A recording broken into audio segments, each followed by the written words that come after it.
I'm Joe Butt from San Gervasi. This is the Rorschach, Georgia update from the 4th of September, 2025. Quick summary of what's going down in Georgia.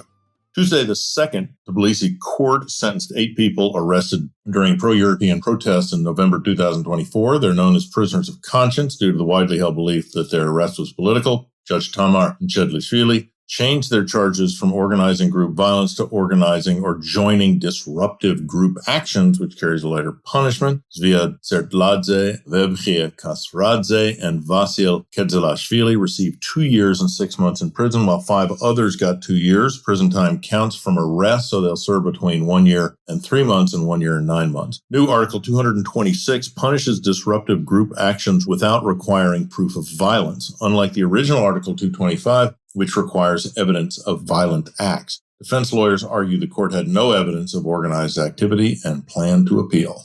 On the same day, police arrested more than a dozen pro-European activists protesting on Rustaveli Avenue in Tbilisi. Authorities said the group tried to block the road and ignore lawful police orders. All detainees face administrative charges. While officials reported 16 arrests, witnesses and activists told the media that the real number was 22. Among those detained was the daughter of Otar Cherdileli, a friend of Mayor Kaladze and Georgian Dreams of the Kotzevi's candidate for Tbilisi City Council. Next up, on Monday the 1st, Kotzevi's president, Misha Kavelashvili, published a hilarious open letter to President Donald Trump of the United States, arguing him to pay more attention to Georgia. Said Washington was ignoring Georgia despite shared values between the two governments.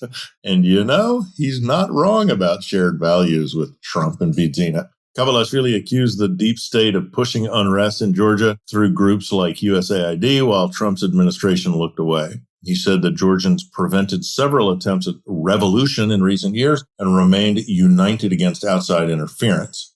Like I said, hilarious. Kavelashvili praised Trump for improving ties with Georgia's neighbors, including Armenia, Azerbaijan, Turkey, and Russia, but showed disappointment that Georgia stayed off the radar. At the end of the letter, he asked Trump to reset relations with Georgia, just like Hillary and Lavrov. Speaking of a lack of attention, Georgia has been ignored by its new strategic partner, China, as well, which did not invite representatives of the ruling party to the 80th anniversary of the Second World War victory held in Beijing on Wednesday the 3rd.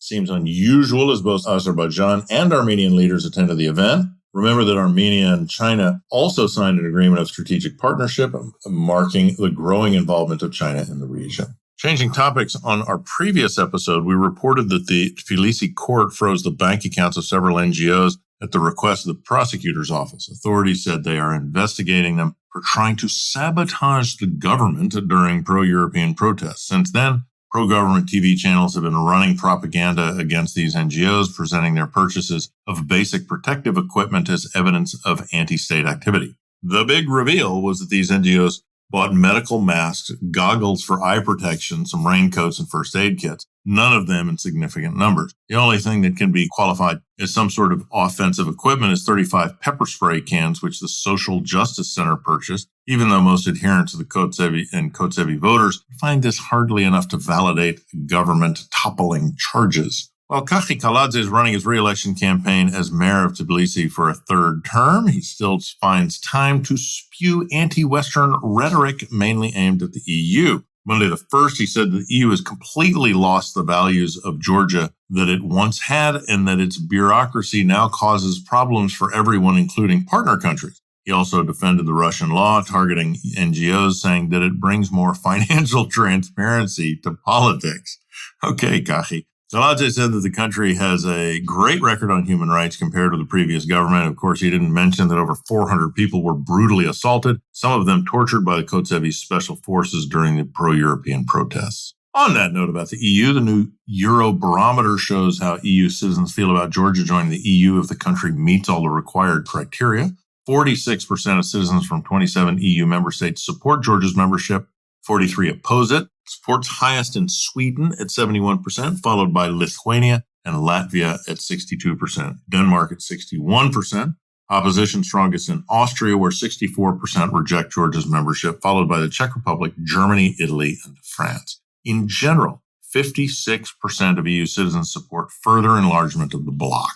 Other news on Monday, the first Alec Rafogolu, Washington-based journalist covering the caucuses, reported that Oklahoma Senator Mark Wayne Mullen is opposed to the inclusion of the Megabody Act in the U.S.'s annual defense as part of the U.S. annual defense bill. The act claims to hold the Kotzebue accountable for Democratic backsliding and Russian-style laws. House of Representatives already passed it earlier this year, and now it's the Senate's turn, where 98 senators support the act and only 2 are against it, including Mullen. Stance surprised many since he previously criticized the Kotzebue and Bidzina, calling Kavelashvili a Russian-trained oligarch.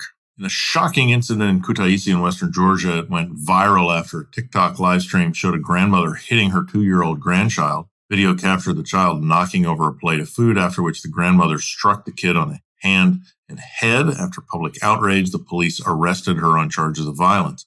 Her daughter defended her, saying that there was no abuse. The authorities are not interested in protecting child's interests. They just want her mother in prison. She also accused social media users of targeted bullying, warning that the online pressure could drive her mother to self-harm. Daughter said the arrested woman has poor health, suffers from goiter, and often requires emergency care. Meanwhile, on Wednesday the 3rd, Tbilisi Mayor Kaladze announced that starting in 2026, Tbilisi will roll out a program to replace dangerous buildings in the city's historic districts. The plan allows the municipality to fully buy property from owners, but only if everyone in a building agrees. Officials say they will pay full market value, making sure people get fair compensation. Once cleared, these areas will be ready for new investments. We can imagine who from. Keeping Tbilisi's historic look, allegedly, while opening space for modern development. Officially, there are over 10,000 buildings in Tbilisi that are in dangerous condition, which is a huge headache for the municipality. Recall that last month, we reported that a roof partially collapsed on one of these buildings, leaving 2 people dead. Most of these buildings do not have any historic categorization, so this program will not target historical buildings, allegedly. On the economic front, on Tuesday the 3rd, the Policy and Consulting Research Center reported that nearly 1 million people in the country receive a salary, according to data from July. About 12% of wage earners, more than 100,000 people, make less than 600,000 lari, around $220 a month. Around 36% earn 2,400 lari, about $900, or more, up 4.5% from last year, placing them in the higher income group. At the top, 3% of earners take home more than 9,600 lari, which is about $3,500 a month. Still on the economy, on Tuesday, the second online business outlet BM.GE shared data from the International Monetary Fund, the IMF, which ranked post-Soviet countries by GDP per capita in 2025. Not a particularly useful measurement of anything, but here it is. Georgia is in 7th place with $9,500, about 3 times lower than Estonia, which tops the list with $32,700. Others ahead of Georgia include Lithuania, Latvia, Kazakhstan, Russia, and Turkmenistan. Georgia is ahead of Ukraine, Armenia, Azerbaijan, Kyrgyzstan, Belarus, Moldova, Uzbekistan, and Tajikistan, which sits at the bottom with just $1,400. And that's it for this week. Thanks for joining us. If you missed it, don't forget to check out the Georgia Ramble, where we do a deep dive into Georgian slang. Fascinating. Nachandis.